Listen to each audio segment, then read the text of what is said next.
नमस्कार, ये आकाशवाणी शिमला है। अब आप प्रभा शर्मा से प्रादेशिक समाचार सुनिए। आज के मुख्य समाचार। देश भर में 16 जनवरी से शुरू होगा कोविड-19 का टीकाकरण अभियान।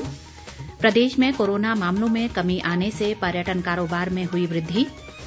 प्रदेश में नगर परिषदों व नगर पंचायतों के लिए मतदान कल सुबह 8 बजे से शाम 4 बजे तक डाले जाएंगे वोट। और कृषि कानूनों को लेकर जागरूकता बढ़ाने के लिए भाजपा किसान मोर्चा 25 जनवरी से चलाएगा महाजनसंपर्क अभियान। कोविड-19 महामारी के खिलाफ देश एकजुट होकर लड़ रहा है। आप भी हमारे साथ सुरक्षा और बचाव के 3 आसान एहतियाती उपायों का संकल्प लें। कोविड-19 से बचाव और सुरक्षित रहने के 3 उपाय। मास्क लगाएं, 2 गज दूरी है जरूरी, सुरक्षित दूरी रखें, हाथ और मुंह साफ रखें। अब समाचार विस्तार से। देश भर में 16 जनवरी से कोविड-19 का टीकाकरण अभियान शुरू हो जाएगा।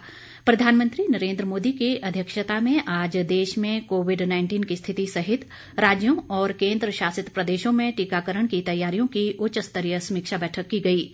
ये वैक्सीन सबसे पहले करीब 3 करोड़ स्वास्थ्य देखभाल कर्मियों और अग्रिम पंक्ति के कर्मचारियों को उपलब्ध कराई जाएगी। इसके बाद 50 वर्ष से अधिक की आयु के व्यक्तियों और गंभीर बीमारियों से पीड़ित लोगों को टीका लगाया जाएगा। इनकी संख्या लगभग 27 करोड़ है। इस बीच प्रधानमंत्री ने कहा है कि भारत स्वदेश में निर्मित 2 कोविड-19 टीकों से समूची मानवता की रक्षा करने को तैयार है। उन्होंने कहा कि भारत में निर्मित उत्पादों और उपायों से पूरे विश्व को फायदा होगा। आज भारत एक नहीं बल्कि 2 made in India corona vaccine के साथ मानवता की सुरक्षा के लिए तैयार है।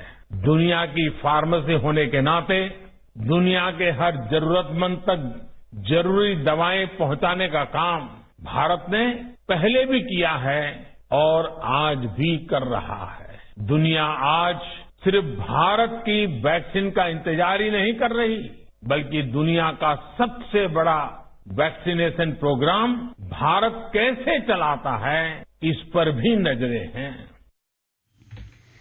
मुख्यमंत्री जयराम ठाकुर ने कहा है कि प्रदेश में कोरोना मामलों में लगातार कमी आ रही है और अब पर्यटन कारोबार भी बढ़ने लगा है। धर्मशाला में आज पत्रकारों से बातचीत में उन्होंने कहा कि पंचायत चुनावों के दौरान संक्रमण न बढ़े, इसके लिए सरकार पूरी एहतियात बरत रही है। पौंग बांध क्षेत्र में बर्ड फ्लू के चलते प्रवासी पक्षियों की मौत के मुद्दे पर मुख्यमंत्री ने कहा कि इसकी रोकथाम के लिए सरकार ने कड़े कदम उठाए हैं। क्षेत्र में पशुओं को छोड़ने और खेतीबाड़ी संबंधित गतिविधियों पर रोक लगाई गई है। उन्होंने कहा कि पौंग बांध व आसपास के क्षेत्रों में पशुपालन और वन्य प्राणी विभागों की 65 निगरानी टीमें तैनात की गई हैं। जयराम ठाकुर ने कहा कि बर्ड फ्लू से बचाव को लेकर लोगों को जागरूक करने के लिए जिला प्रशासन और पशुपालन विभाग को आवश्यक दिशा निर्देश दिए गए हैं। शहरी विकास मंत्री सुरेश भारद्वाज, सांसद व प्रदेश भाजपा अध्यक्ष सुरेश कश्यप, राज्यसभा सांसद इंदु गोस्वामी और विधायक विशाल नहरिया भी इस दौरान मौजूद रहे। सोलन जिले में मृत मुर्गों के मिलने का क्रम लगातार जारी है। जाबली के चक्की मोड़ के बाद अब जिले की बड़ोग सुरंग के करीब 200 मुर्गे मृत अवस्था में फेंके गए हैं। पशुपालन विभाग के उपनिदेशक भरत भूषण गुप्ता ने बताया कि इनके सैंपल लेकर जांच के लिए भेजे गए हैं। उधर बर्ड फ्लू के खतरे को देखते हुए लाहौल स्पीति जिला प्रशासन ने जिले में मीट, मछली और अंडे की बिक्री पर तुरंत प्रभाव से पाबंदी लगा दी है।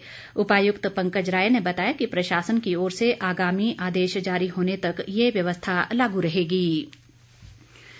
प्रदेश में कोरोना संक्रमण से ठीक होने की दर में वृद्धि लगातार जारी है। अब तक 54,246 लोग संक्रमण से पूरी तरह स्वस्थ हो चुके हैं। ऐसे में सक्रिय मामलों की संख्या 1,066 रह गई है। आज अभी तक 137 लोग स्वस्थ हुए हैं और 22 नए मामलों की पुष्टि हुई है। सिरमौर जिले में 8, हमीरपुर में 5, कांगड़ा में 4, मंडी में 3, जबकि शिमला और ऊना जिले में एक नया मामला सामने आया है। राज्य में संक्रमितों की कुल संख्या 56,304 तक पहुंच गई है। संक्रमण से अब तक 944 लोगों की मृत्यु हुई है। स्वास्थ्य विभाग द्वारा जारी बुलेटिन के अनुसार राज्य में अब तक 8,41,924 लोगों की कोविड जांच की गई है। प्रधानमंत्री नरेंद्र मोदी सोमवार 11 जनवरी को शाम 4 बजे राज्यों के मुख्यमंत्रियों और केंद्र शासित प्रदेशों के उपराज्यपालों के साथ बैठक करेंगे। वीडियो कॉन्फ्रेंस के माध्यम से होने वाली इस बैठक में कोविड-19 की मौजूदा स्थिति और टीकाकरण को लेकर रणनीति पर चर्चा की जाएगी। प्रदेश में 50 नगर परिषदों व नगर पंचायतों के लिए कल वोट डाले जाएंगे। मतदान सुबह 8 बजे से शाम 4 बजे तक चलेगा और कल ही चुनाव परिणाम घोषित कर दिए जाएंगे। मतदान के लिए कुल 456 मतदान केंद्र बनाए गए हैं और चुनाव आयोग ने स्वतंत्र व निष्पक्ष चुनाव के लिए सभी प्रबंध किए हैं। मतदान के दौरान कोरोना महामारी से बचाव में जारी SOP की अनुपालना सुनिश्चित की जाएगी। हमीरपुर जिले में 38 मतदान केंद्र बनाए गए हैं और 22,907 मतदाता अपने मताधिकार का प्रयोग कर सकेंगे। सिरमौर जिले में नाहन नगर परिषद के मतदान के लिए 18 पोलिंग बूथ स्थापित किए गए हैं और 19,357 मतदाता पंजीकृत हैं। इसके अलावा पांवटा साहिब नगर परिषद में 19,468 मतदाता अपने मताधिकार का प्रयोग कर सकेंगे। प्रदेश के अन्य स्थानों पर भी चुनावों को लेकर तैयारियां कर ली गई हैं। मुख्यमंत्री जयराम ठाकुर ने सैनिक कुलदीप सिंह के शहीद होने पर गहरा दुख व्यक्त किया है। 41 वर्षीय सैनिक कुलदीप सिंह नालागढ़ उपमंडल के जोघो गांव के निवासी थे और लद्दाख में कल ऑपरेशन स्नो लेपर्ड के दौरान शहीद हो गए थे। मुख्यमंत्री ने शहीद कुलदीप सिंह के परिजनों से गहरी संवेदना जताई और कहा कि उनके शौर्य और बलिदान को हमेशा याद रखा जाएगा। स्वास्थ्य मंत्री राजीव सैजल ने भी कुलदीप सिंह की शहादत पर गहरा दुख व्यक्त किया है। प्रदेश भाजपा किसान मोर्चा 25 से 31 जनवरी तक राज्य स्तर पर महा जनसंपर्क अभियान चलाएगा। अभियान के तहत कृषि विधेयक पत्रक बांटे जाएंगे और मंडल स्तर पर लोगों को कृषि बिल के बारे में जानकारी दी जाएगी। मोर्चा के प्रदेश अध्यक्ष राकेश बबली ने आज शिमला में एक बैठक में बताया कि विधेयक को लेकर किसान मोर्चा प्रदेश भर में हस्ताक्षर अभियान भी चला रहा है, जिसके तहत मंडल स्तर पर 5,000 हस्ताक्षर करवाने का लक्ष्य है।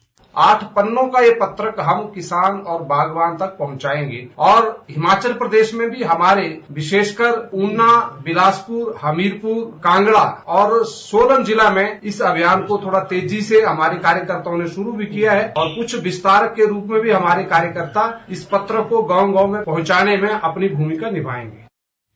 इस बीच प्रदेश कांग्रेस अध्यक्ष कुलदीप सिंह राठौर ने कहा है कि केंद्र सरकार द्वारा केवल पूंजीपतियों को लाभ पहुंचाने के लिए ही नए कृषि कानून बनाए गए हैं। एक बयान में उन्होंने कहा कि इन कानूनों से देश के किसानों को कोई भी लाभ नहीं मिलेगा। राठौर ने आरोप लगाया कि प्रधानमंत्री किसान सम्मान निधि के नाम पर अपात्र लोगों को लाभ पहुंचाया गया है, जिसकी जांच की जानी चाहिए। कोरोना वैक्सीन लॉन्च होने से पहले ही लाहौल स्पीति जिला संक्रमण से मुक्त होने की ओर बढ़ रहा है। जिले में अब केवल 5 सक्रिय मामले बचे हैं। जिला कोविड निगरानी अधिकारी डॉक्टर रंजीत वैद ने बताया कि स्वास्थ्य विभाग द्वारा अधिक संख्या में सैंपलिंग की गई, जिसके परिणाम स्वरूप जिले में कोरोना मामलों में कमी आई है। उन्होंने कहा कि इसके अलावा स्थानीय लोगों ने भी सरकार के दिशा निर्देशों का सख्ती से पालन किया है। अंत में मुख्य समाचार एक बार फिर।